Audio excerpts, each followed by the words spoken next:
Would you rather have Kenyan Drake or Travis Kelce, David Montgomery or Tarik Cohen in PPR? How about Mike Evans or Allen Robinson? How about salty Keenan Allen or unsalted Keenan Allen? Apparently, he's fired up about something on Twitter. Welcome to the show. Hope you had a great weekend. It is Monday, and we are here on Fantasy Football Today with some ranking disputes before training camp. Everybody have a good weekend. Dave, Jamie, Heath? Yes. Yes. We are ready. Bring on training camp. Bring on 2 weeks of players jogging.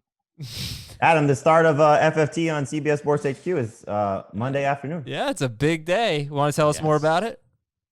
Well, every day from now until eternity, we will be on CBS Sports HQ at 12 o'clock Eastern, which is our usual time slot. We're going for 30 minutes to start. My guess is by Tuesday, we'll be going for an hour, but we're going for 30 minutes to start. And should be a lot of fun. This is going to be a Dave, Heath, and Jamie week of 5 guys we're targeting and 5 guys we're avoiding. That will be starting on Tuesday. So it should be a lot of fun to see which guys that we're all going to be going after in drafts. And since I'm not going to be on the show, I must be one of the 5 that they are avoiding. Heath, it took Heath 8 minutes to talk on our latest episode that he was on. Maybe 9 minutes today. Now, Heath, how is it? Everything good over there? Are you feeling good? Yeah, I got refreshed, went camping for the weekend, Whoa. did some swimming in a fresh spring, and I'm fully ready for the eternity. Okay. So what's Keenan Allen mad about? He is mad that he was, I guess, lower on the top 100 NFL list that started rolling out on Sunday. So he tagged a few wide receivers, Tyreek Hill, Chris Godwin, and Mike Evans, and he said, they may be faster than me, but they're not better receivers, and something about his separation being better. So then he said he's the best wide receiver in the AFC West. Okay. We like the chip on the shoulder. I like the confidence. A lot of news and notes to get to today, then those ranking disputes and your emails, fantasyfootball@cbsi.com. Plus, we will settle, we will put to bed this debate that I just can't believe is so lopsided right now about being able to sit your DST. We'll just kind of rehash what we talked about on Friday. Can you sit your DST if you're nursing a lead on Monday Night Football? Really sit anybody. But first, news and notes. Ronald Jones expected to be the starting running back for Tampa Bay. So if I took Ronald Jones ahead of Le'Veon Bell and David Johnson and Devin Singletary, would you make fun of me? No. Probably. Make fun of you? No, I think that's a little too soon. Just given the uncertainty of what that backfield could be. Is also in the same report that Dario Gumbawale is going to be the third down back. So if he's going to be playing on passing downs, then Ronald Jones could be limited in that regard. And there's still Keyshawn Vaughn looming. Now there are 170 touches that are vacant from what Peyton Barber had a year ago. I'm very excited about Ronald Jones. I think, again, given the circumstances of what the offseason has been for what these rookies are going to be dealing with, I think he's clearly the best Tampa Bay running back. But to take him ahead of those other guys, just knowing what their track record has been, the offenses that they play in as well, and some of the competition that those guys are dealing with, I think Jones could be better than. Would not be surprised, but I still think it's safer to take those other guys first. I'm taking him in non-PPR ahead of those guys. I'm doing it now. After talking to his trainer, learning what his regimen has been this offseason, the fact that he's been more focused on football and learning what went wrong in his past, and the whole story is up on cbssports.com. I'm buying in. I think he's got potential to finish as a top 12 running back. I don't have to draft him that way, but I'll take him as a number 2 to begin the year, knowing that he's got potential to be a number 1. That's in non-PPR. PPR is a little bit lower. I would take the pass catching backs that we're talking about. Now, Dave, obviously you spoke to his trainer. It's a great story. Everybody should read it on cbssports.com. Thank you. Le'Veon Bell's trainer has been talking him up and everything he's been doing this offseason. I would imagine David Johnson has been working out and getting ready to go. It's one of those things where, and I get where you're coming from. Look, you have the conversation that you had, and that's going to, I think, weigh on your decision-making process, because we all go through that. But I would imagine that all these other guys are in the best shape of their lives, doing things that they're going to be doing to be in the best possible condition going into the season. And so, I don't want people to be swayed by, just the thought of he's the only one working out. I guess that's the point I'd like to make. Sure. But I would just say that the trainer was able to explain what Ronald Jones was doing wrong. and that what Ronald Jones has fixed, not just this offseason, but last offseason. Right. And there's been a lot of talk about the weight gain. And we've talked about weight gain before on the podcast. And usually it's not good, but he actually convinced me that a lot of the bad weight gain has to do with food and what you're actually feeding yourself. And it seems to me, look, the trainer's also his chef, and he's feeding Ronald Jones healthy stuff. Jones isn't cheating off the diet. And there's evidence of Ronald Jones putting on weight and doing better already. It happened last year. So I think he's got he added less weight this offseason than he did last offseason, and he's running just fine now. His football IQ has improved, like his pass protection. They've worked on it every day in the film room and on the field. I'm looking forward to seeing how he does in training camp and in inter squad scrimmages, whatever we hear about in Tampa Bay. I think he's got a great shot to be 1,300 total yards this year. Heath, hi. Hey, what's going on? Heath, so you want running backs on great offenses. Tampa Bay finished third in scoring last year, but oddly enough, here are the top 5 offenses last year: Baltimore, San Francisco, Tampa Bay, New Orleans, and Kansas City. In non-PPR, only one of those teams had a top 15 running back, and that was Baltimore with Mark Ingram. Now, San Francisco, Tampa Bay, Kansas City, they just didn't have a guy that got enough work. And then Kamara was 9th in non-PPR, but 17th in PPR. But it was just a weird year where like the highest scoring teams they kind of went running back by committee in a lot of cases. But at the same time, Bucs were 3rd in scoring last year. They should be a high-scoring offense. I mean, that's got to be exciting if you're drafting Ronald Jones, right? I mean, how much of that is a factor for you? Yeah, I mean, that definitely helps. I was going to say, like, I made big adjustments, or lots of adjustments, mostly small adjustments on Thursday and Friday, just kind of with the new information we have about training camp in the preseason. And Jones is now, for me, ahead of Cam Akers, ahead of DeAndre Swift. He's ahead of all the rookies besides Clyde and Jonathan Taylor. He's right there with Jonathan Taylor. Like, I think he's going to be in a committee. I don't think there's much of a chance. Dave's optimism that he could be a top 12 running back. I don't get the indication that Tampa Bay is going to have one guy that gets the 300 touches, and I'm not sure he'll be efficient enough to be a top 12 running back without the 300 touches. Like with the Dare news, with the Vaughn draft pick, he's probably going to share, but I do think he could still be a value if you're able to get him in the 6th round as your flex, and then he turns out to be a number 2 running back. All right, next news item. Todd Gurley did not rule out missing the season. Without making this too much about Todd Gurley, I mean, we're going to find out soon who's opting out. Already we have one player, which is, well, that's our next item, I guess. Kansas City guard Laurent Duvernay-Tardif. He's not going to play this season. Chiefs signed Kelechi Osemele. They actually played 2 games without Duvernay-Tardif in 2019. One game was with Matt Moore. I won't count it. The one game with Patrick Mahomes, they scored 32 points and 530 total yards. So that was good. But I think this is now 2 starting guards from last year, both starting guards that they won't have. Correct me if I'm wrong there. They did bring in Mike Remmers, who played tackle last year, but he can move back to guard. They signed Osemele. Anyway, Heath, Chiefs guy, do you think this is a big deal for the Chiefs? I don't. I think we should give him a little bit of props. Like, he's a doctor, for anyone that doesn't know, and he's sitting out because he thinks it's more important if he's going to expose himself to be helping people. So yeah. Shout out to him for being a good human. And I think the Chiefs, the Chiefs will probably be okay. Now, this makes them more susceptible, I think, to, like, if they have a COVID outbreak for a couple weeks on the offensive line, or if they have 1 or 2 injuries, they don't have near as much depth probably. So yeah, that's a concern. Osemele was a great guard in his heyday with the Raiders. Mm-hmm. So if they can muster that up, then they won't miss a beat at all. I'll stick with the COVID news, I guess.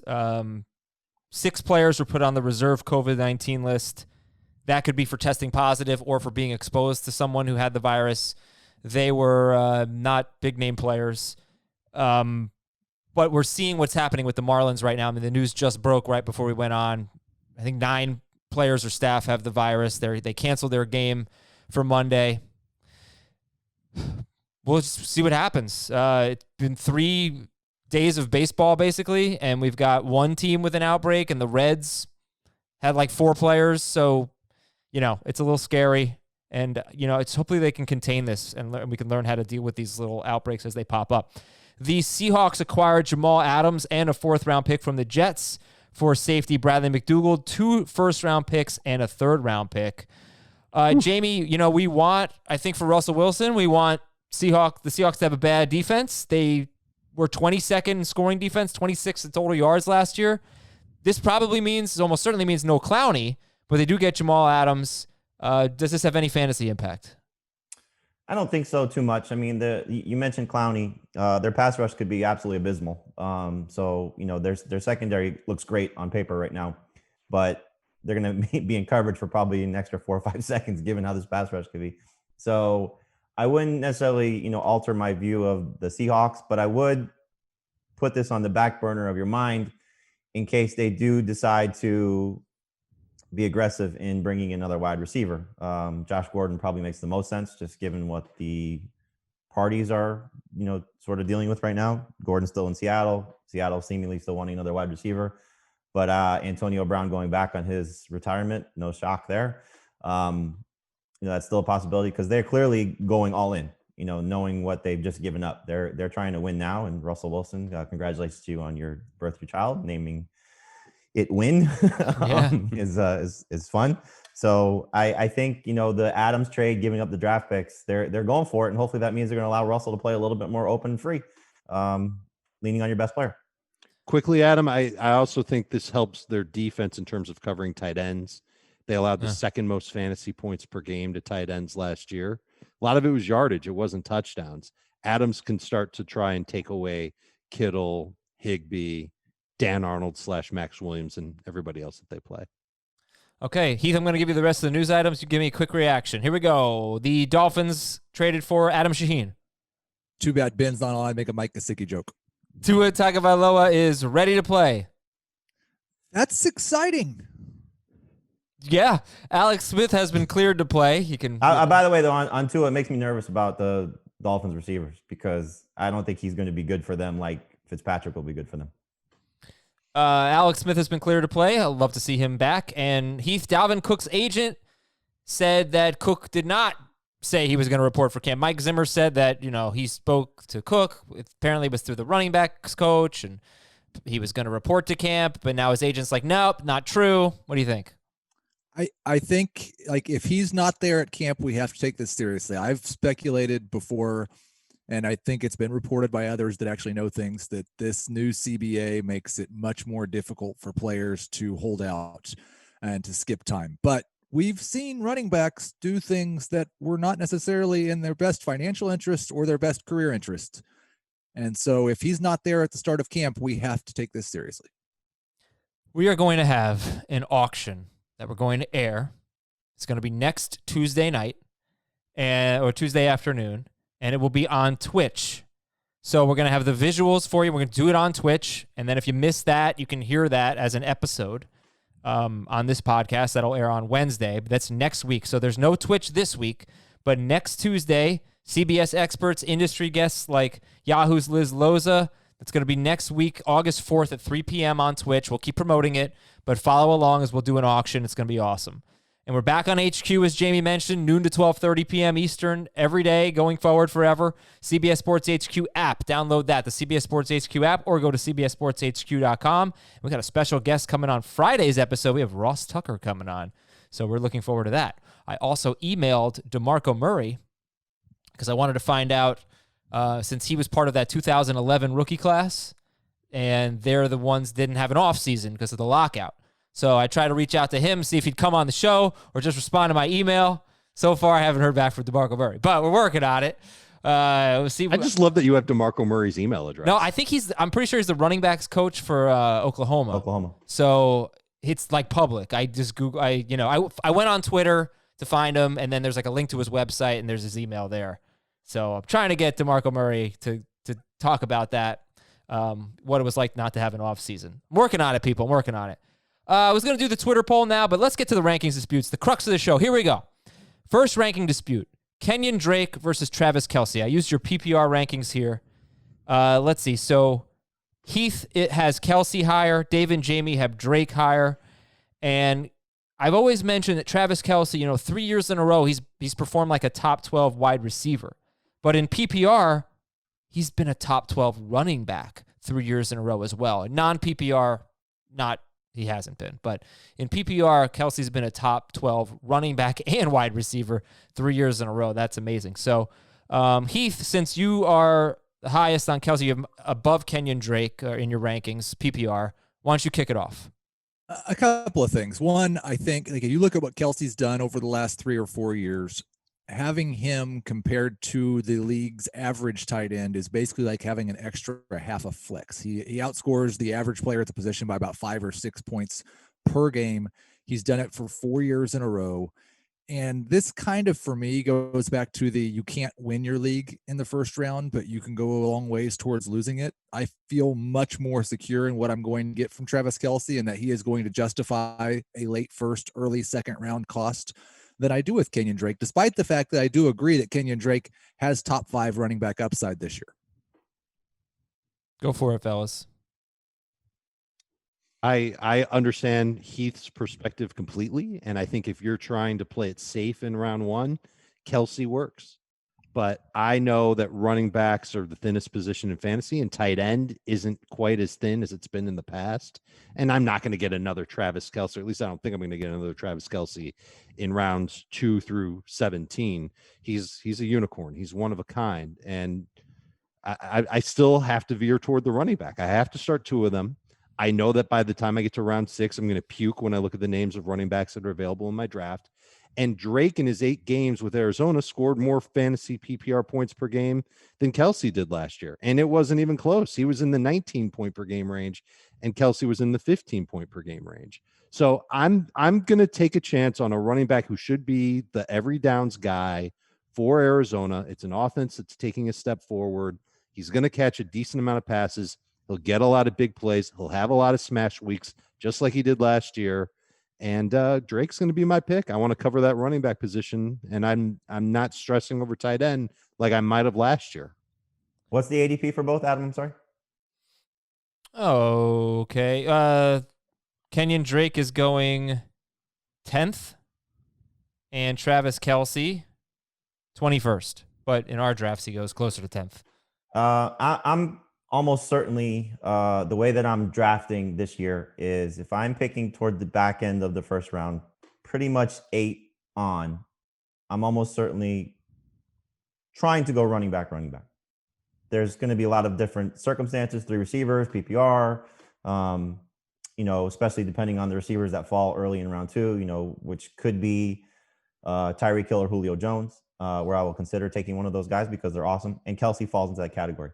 But I think if you're picking in the 21 range, which is what I think we're going to end up seeing, is that if you get one of those top 4 or 5 running backs, hopefully Dalvin Cook is fine, then I think you're stretching to take a second running back there because of the guys that are going to fall to you. Because I think the Drake, Eckler, Chubb, Henry group that we're going to see, Sanders for everybody but us, Jacobs for probably most people as well, are going to fall somewhere in the neighborhood of 13 through 18.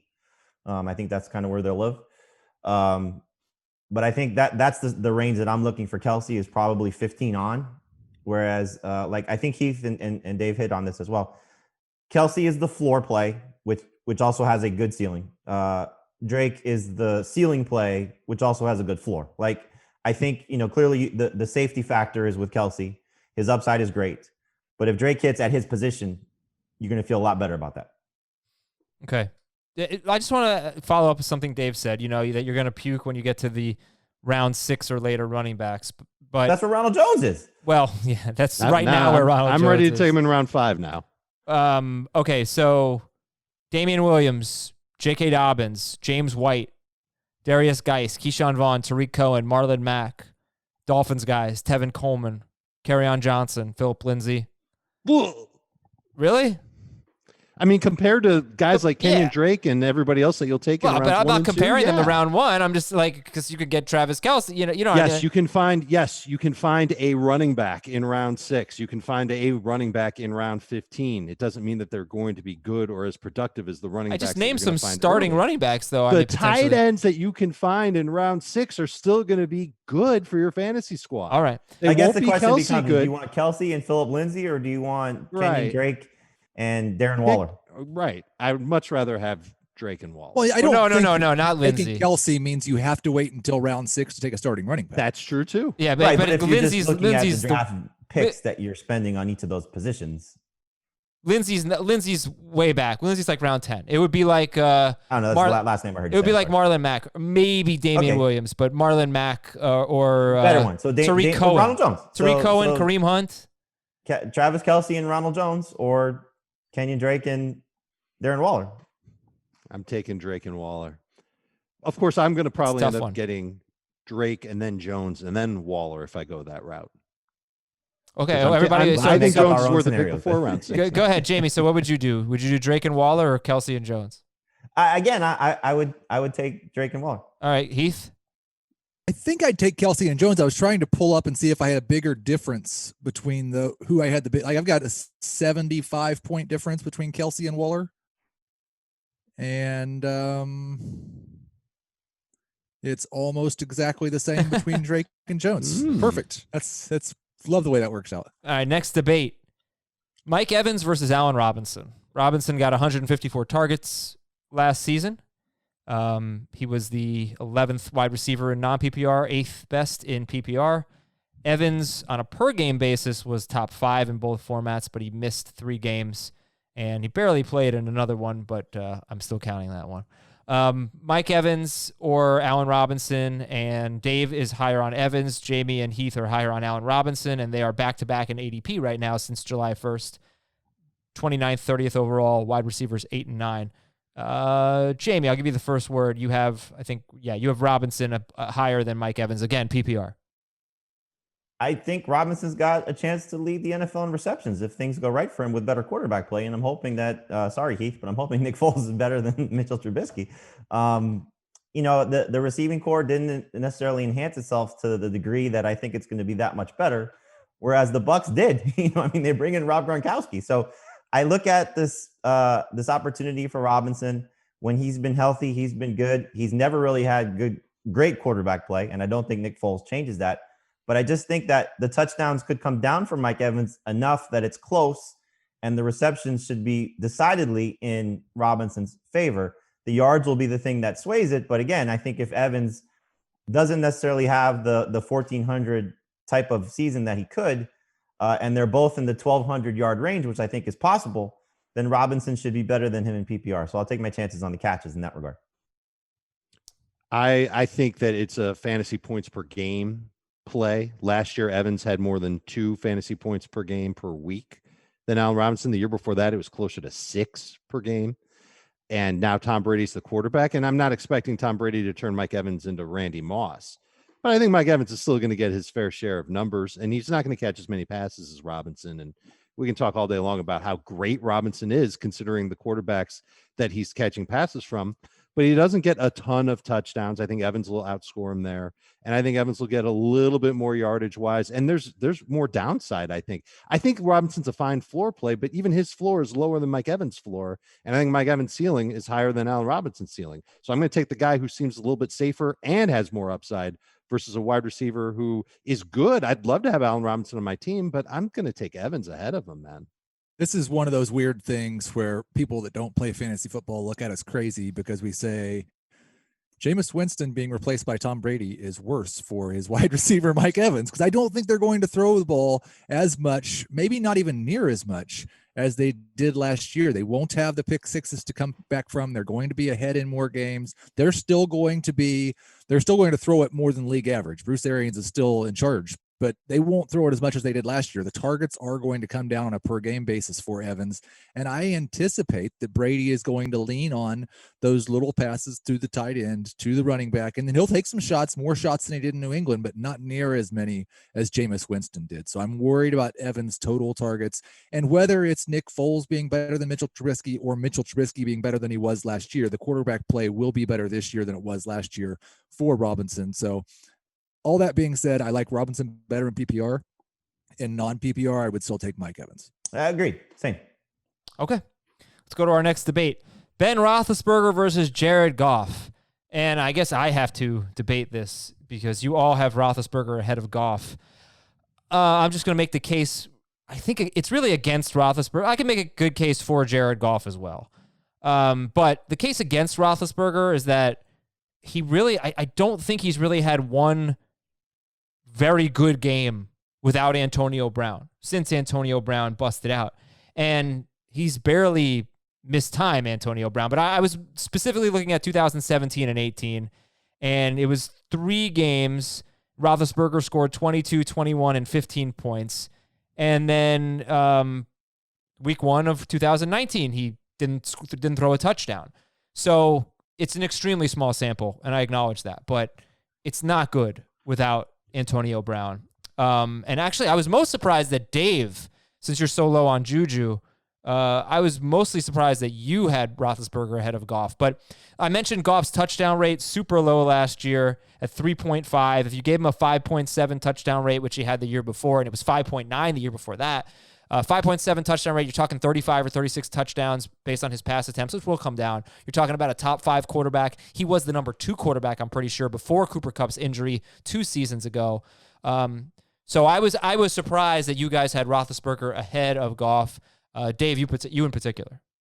So I see Roethlisberger as a great high upside play. These are both late round types of quarterbacks. I think I like Roethlisberger's schedule a little bit more than Goff's too. I know week 1 they've got the Giants. That's going to be a good matchup for Roethlisberger to show that he's back, especially in prime time. And there have been photos that have been surfacing of him, and he looks svelte. He looks good. He doesn't look like a chubby lumberjack anymore. He looks like a guy who's actually ready to play some football. And it seems like his arm is back to normal. Hopefully we get a lot more information about that in the days and weeks ahead.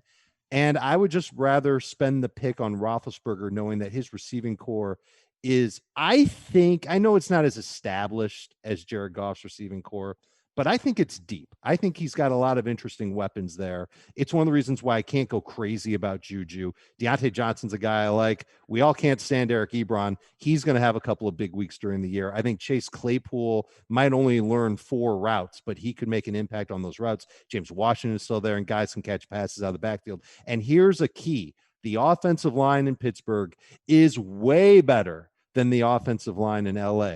And when Jared Goff is under some serious pressure, he turns into a baby. He cries. He gets down in the fetal position, and he's done. He was, but he was under pressure, and he's bad under pressure every time. It's a crazy. It is a weird stat. Keith, may I take this one? Because you're going to enjoy what I'm about to ask Adam. Yep. So this is a great Azer stat that Ben Roethlisberger has never performed well without Antonio Brown. How well has Jared Goff performed without Brandon Cooks and Todd Gurley? I think not having Todd Gurley is a good thing. Okay, how well has he performed without Brandon Cooks on the field? I don't know. You don't have that information. Oh, so you're going to take away one. Wait, well, I do. I can get that information. Receivers and not take away the other guys. I've got that information. Do we really? But he still has Robert Woods and Cooper Kupp. Oh, so Roethlisberger doesn't have anybody. It's Juju. I thought Dave just listed a whole slew of wide receivers that are pretty good. Look, Roethlisberger was old, man. Look, Eli Manning, it went like that. He is old. Phillip Rivers had a horrible season last year. Roethlisberger's that same draft class. For me, the big thing is, like, these are guys outside of our top 12 quarterbacks. If we had 2 quarterback league rankings, I might rank Goff higher. But the last time we saw Ben Roethlisberger play a full season, he was QB3. I don't really think Jared Goff has QB3 upside. And he was QB6 that same season. And it all fell apart at the end of the year. I will say this, that last year, if you take away, and again, this is an Adam stat thing. Good. If you take away the 4 games where Goff combined for 12 fantasy points, it was against 3 of the best defenses, and I'll throw in Chicago because they were obviously still very good. So 4 of the best defenses in the NFL. Baltimore was 1, San Francisco was 1, Pittsburgh was 1. He was miserable, clearly, in those 4 games. The rest of the season, he averaged 23 fantasy points per game in his other 12 matchups, including having 23 against the 49ers in the rematch. So there is a very good opportunity for Jared Goff to bounce back. And to your point, Adam, without having Todd Gurley on the field, maybe he throws more in the red zone. Maybe he gets some of those rushing touchdowns. They don't go to Akers or Henderson or Brown. It does go to one of the wide receivers. And as we saw, Higbee broke out last year. Kupp and Woods are awesome.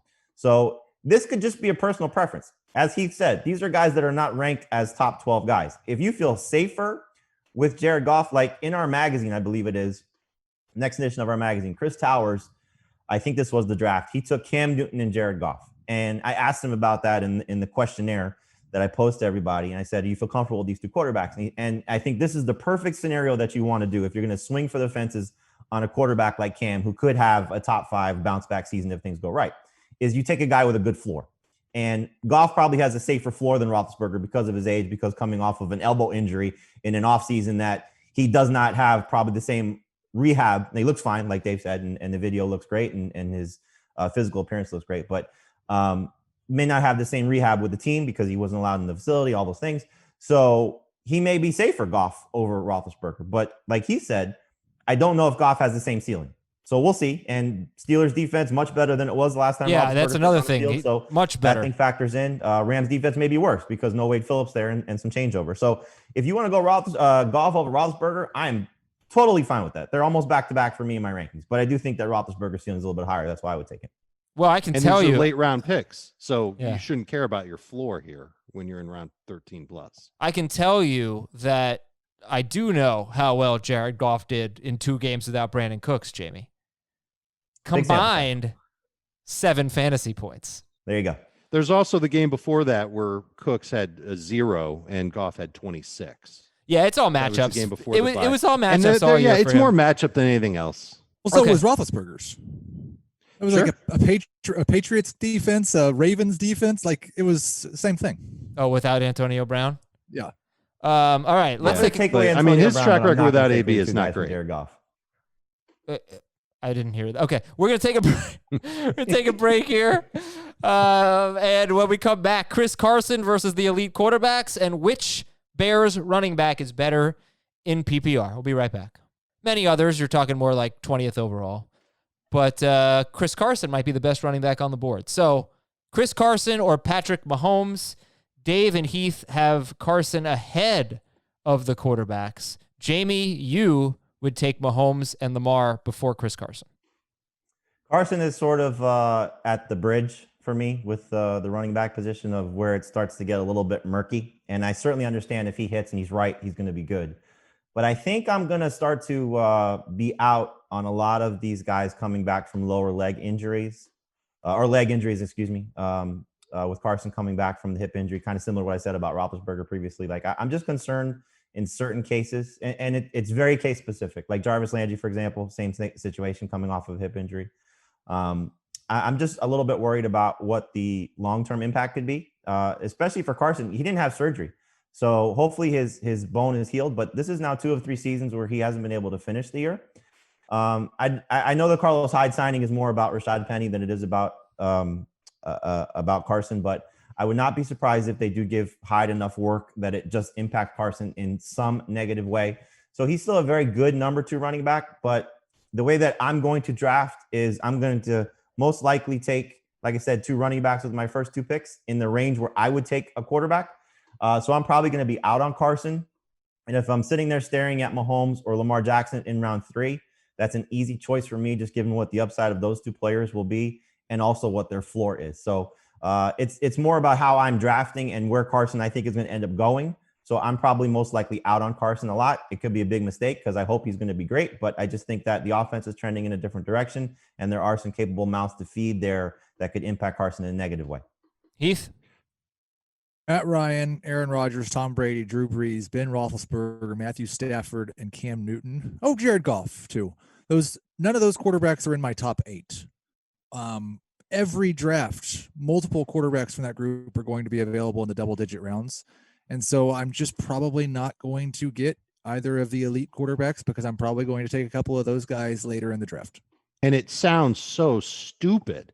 I'm going to take Chris Carson ahead of Patrick Mahomes and Lamar Jackson. I mean, you know for a fact that even if Mahomes isn't at 100%, even if Jackson doesn't do what he does last year, they're both going to average more fantasy points per game than Chris Carson. You know this is going to be true. Oh, they're going to double him up. Heath laid it out perfectly. It's a supply and demand thing.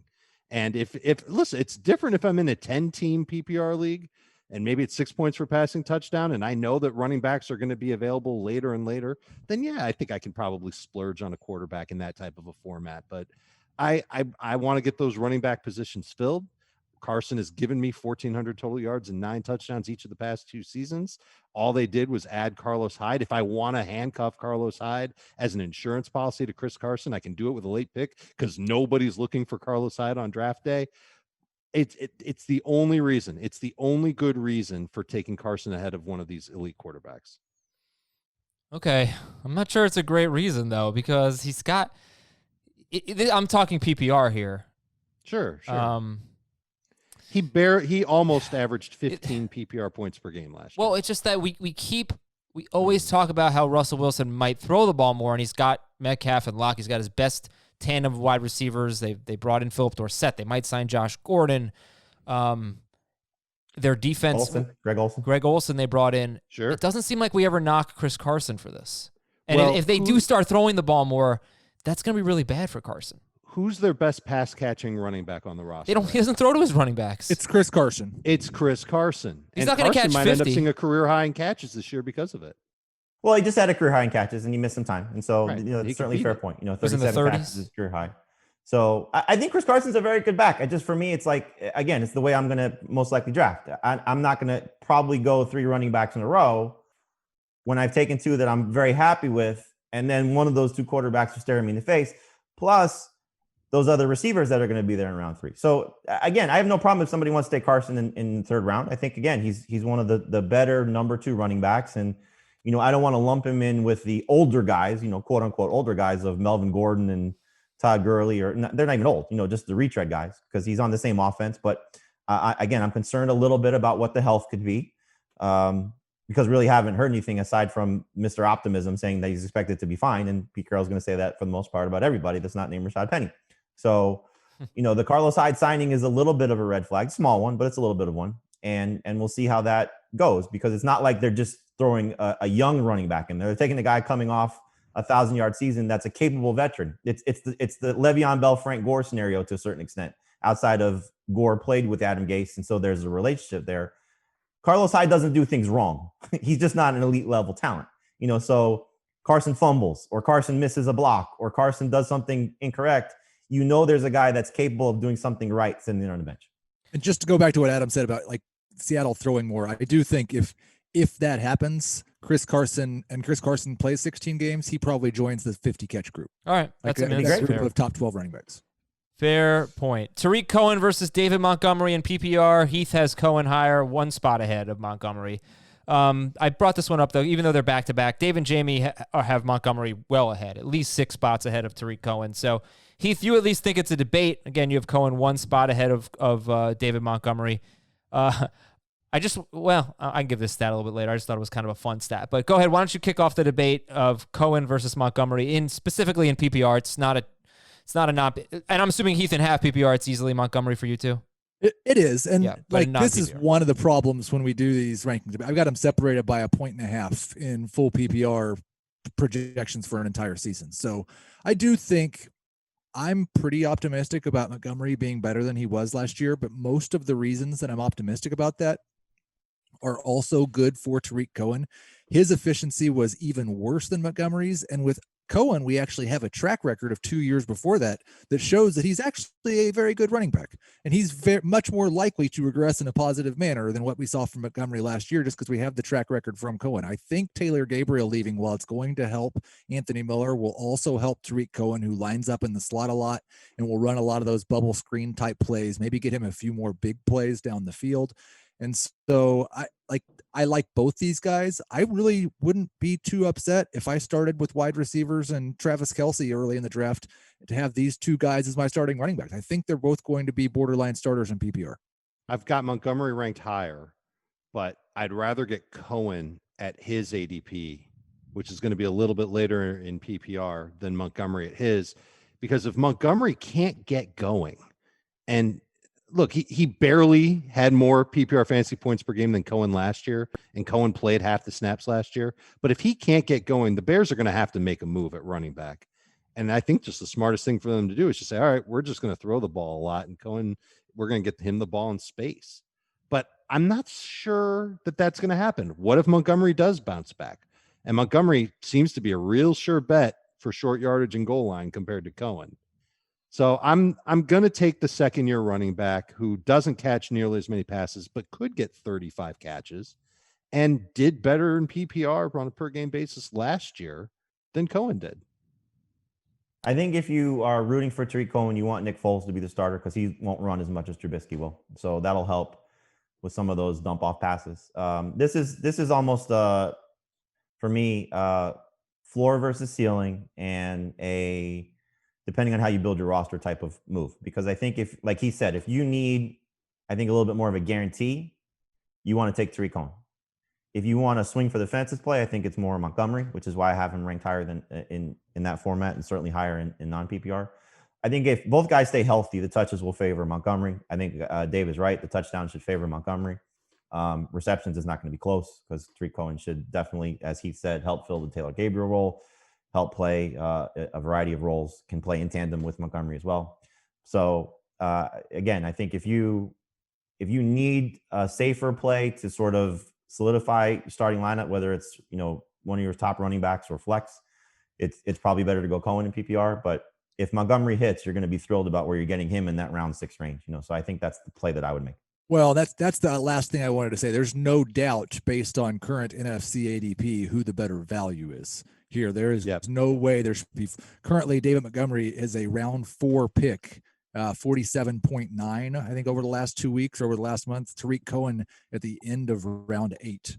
So this is where people are just pushing up these 250 touch running back type of guys. And again, if he hits, he's going to be great, but it shouldn't be that much difference between the two of them.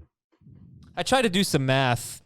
Tell me if this makes sense. So let's give Tarik Cohen 75 catches, which is right in between what he did in 2018 and 19. Let's give Montgomery 23. Jordan Howard has had 23, then 20, and then Montgomery had 25. So that's a 52 catch. Wow. What? I've got Cohen at 76 and Montgomery at 24. Okay. So we got about a 50-point difference in PPR there. I gave Cohen 1,000 total yards. He had closer to 1,200 in 2018, but not even 700 last year. But I gave him 1,000 total yards based on what Jordan Howard and David Montgomery have done in the last 3 years. I gave Howard 80 more total yards than Cohen, and that still gives Cohen like a 40 to 44 point lead in PPR before we get to touchdowns. So that means Montgomery would have to score 8 more touchdowns than Tarik Cohen, assuming that the total yards and the catches are right here, to outscore him. And since Cohen has had 8 and 3 touchdowns, even if we just give him 3 touchdowns, do you think David Montgomery is getting 11 touchdowns? So Montgomery would have to just do a lot better, I guess, than Howard and Montgomery did last year. He just had to be a really good running back, I guess, which is possible, and that's the upside. But the 50 catch difference is just enormous in this format, and the value is great for Tarik Cohen if that happens. But I did want to mention that 2 years ago, Tarik Cohen had 4 catches of 35 or more yards. And I didn't really know how to put that. It seemed like a lot. He had a 70-yard touchdown catch. Christian McCaffrey has never even had a 40-yard catch. He's had 2 catches in his career of 35 or more yards, and they were, I think, 37 and 38 yards. Cohen did that 4 times and 3 times was like 45 or more yards in 2018. So I'm not chasing 2018. I think that was Cohen's best season, like it will be. Just kind of crazy how good he was that year, but he did some fluky stuff. And even crazier is that the Bears won't unleash him. I mean, he's played 49 career games in Chicago. He's had 22 games with 10 or more touches. So not even in half of his games has he had 10 touches. He's my size, Dave. They don't want to use him. Would you unleash me? Yes. Oh, thanks. Thanks for nothing. All right, I had a lot of emails here. I'm going to save them to tomorrow. I just want to read this Twitter poll. I want Jamie and Heath to weigh in on this because they did not on Friday. We debated this on Friday's show. Now let's do a Twitter poll. A team is winning a fantasy matchup going into Monday Night Football and only has a DST left. The opponent is done for the week. Should the team be allowed to sit the DST to avoid negative points? And there were 4 of us on Friday's show, and I was the only one that said no. So 75% said yes, 25% said no. And the Twitter poll, 76.5% said yes, you should be allowed to sit a DST, and 23.5% said no. I am really shocked at where the public opinion is on this. Jamie, how do you feel about this? Should you be allowed to? No. Yeah, But- right. Hell yeah. But if your league allows you to and it guarantees you to win, then yes, you do it. Yeah, well, that's the premise. Should your league allow it, I guess. But. No, I mean, you set your lineup for a reason. That's why you have limits on your starting lineup. That should be the case. Heath? I think we had this happen in a fantasy baseball league this week. Someone did not have a catcher on their roster. Waivers went through and they didn't have a catcher and the season was starting and they were just taking a 0 for the week because they didn't have a catcher. My league? One of my leagues? No, not one of your leagues. All right. And then the commissioner went in and gave them a catcher that's not in the league any longer, just so that they would score points at their other positions. It's obviously totally dependent on what your league setup is. I personally think you should be able to take a 0 at a position if you want to. But that's not fair. What I do, But no, it's the last 4 words that Heath said. If you want to. No, of course. You're if you in charge want of to, your team. you have to set a legal lineup. Yeah, but so It in that is case, legal. You're you should starting have a to put catcher who's going to get you DST 0 in your lineup. Yeah, you have to put you have to play a DST there. Right. So like in Heath's the way that he described it, like if you have a tight end that is not playing Monday night and that's the guy that's on your roster, but you're winning and you're afraid he's going to fumble, the other guy might fumble, you have to put a tight end in. Yeah, put a tight end in that's not Right. going to play and going to score 0, but you can't just sit the tight end and not Well, have a tight Why end. not? It's your team. If you can do it if you want to. This comes back to our standard setup is that if you don't have a position filled in your lineup, then you've got no legal lineup. Yes. Where most other people are playing outside of CBS, that is not a thing. If you have an open lineup, that spot just scores 0 and the rest of the team's points accrue. So Well, if yeah, you're in one of right. those leagues, there's no reason you can't do this. I don't think you should be in one of those leagues. I think that is silly. I think every league should require I understand you it, but to as you are start. seeing on the podcast and on the Twitter results, 3/4 of the world is against wrong. you. Yeah, right. you. So I'm trying to influence them and make their lives better, Heath. That's what I'm here for. To Yeah, make people you're not going to do that. to make people happy. I don't think that's making their lives better. You're taking away an option and a choice. And Freedom. this is America. And this Yeah. is fantasy football. And I can't think of anything that's more patriotic and definitive of freedom than fantasy football and the ability to set your lineup the The way dumb thing you is want it. that why would you give defense negative points? That's just stupid. Well, no, it's just your defense, like you've got. I know you give up a certain amount Hey, of look, it points. could be your right. quarterback, right? I mean, sometimes those quarterbacks have those 4 interception games. They end up with Right. like -5. So Adam, Running to back clarify, fumbles on the first Yeah. play. and But he's the out part for of the that game. though is like, if your quarterback throws a pick 6 and it counts against your defense, like just scoring, that's just stupid. Yeah, that is dumb. Go So- ahead, Heath. to clarify, if you were in this situation and it was first come first serve waivers on Sunday and Monday because of COVID, and there was a defense on a bye, you'd be fine with picking them up and playing the defense on the bye to get 0 points. Correct. I would. But See, what, I think then that's just a no, because you know what? Why then don't the you whole make thing's just no horse move. make the because you have to force the fantasy manager to make that roster move before the week starts, I guess, and before those lineups. Well, I don't know. no, because how we're that going to would have work with first a team come with a first serve bye. waivers, or at least I am. Um, Nobody locks until their game starts. If you're on a bye, your game never starts. so that's an interesting because a lot of times it's this is brought on by an email about a championship matchup, and there were no teams on bye. So this was Monday Night Football, and you couldn't pick up a team that was on a bye. So that is a bit of a gray area. I'll have to think about that, Heath. But I really think that you need to start a legal lineup. That's how I would do it. I just, Well, no, but everywhere else that is a legal lineup. The only way you could have an illegal lineup was by playing too many players. You can't have an illegal No, it's there's not no legal penalty if you go out on the field with 10 players on defense. You just only have 10 players. You're at but it's a disadvantage. penalty if you do it on offense. I'm not sure. Is it? I think it probably is. I don't think so. Well, and it we're should talking be. about we're talking about defense anyway. You could run 0 defenders out there in an NFL play, and there would be no flag thrown. Is it? No, it probably is. Is it a penalty? I don't know if I've ever seen an offense. No, because teams have played with. There's 10 never a not defenders enough after men on the player field is- penalty. No. Can an offense snap the ball with 10? Yeah, I guess they probably can. I believe they can. Yeah. I believe it's happened. I think we just won the debate. I don't think so. I don't think so at all. This is preposterous. I got to go. We're out of here. There was no debate. What are you talking about? All right, everybody. Thanks for listening. More training camp stuff tomorrow. We're going to talk about training camp battles, who's going to rise in ADP. We've got a fun points per game episode coming up this week. We got Ross Tucker on Friday. We got a good week of fantasy football podcasting. Vote for us. Nominate us on Podcast Awards. Tell your friends about our show, and we'll talk to you on Tuesday. Want more of the Fantasy Football Today podcast and nonstop year-round fantasy advice? It's simple. Hit the subscribe button and hang with us all throughout the year.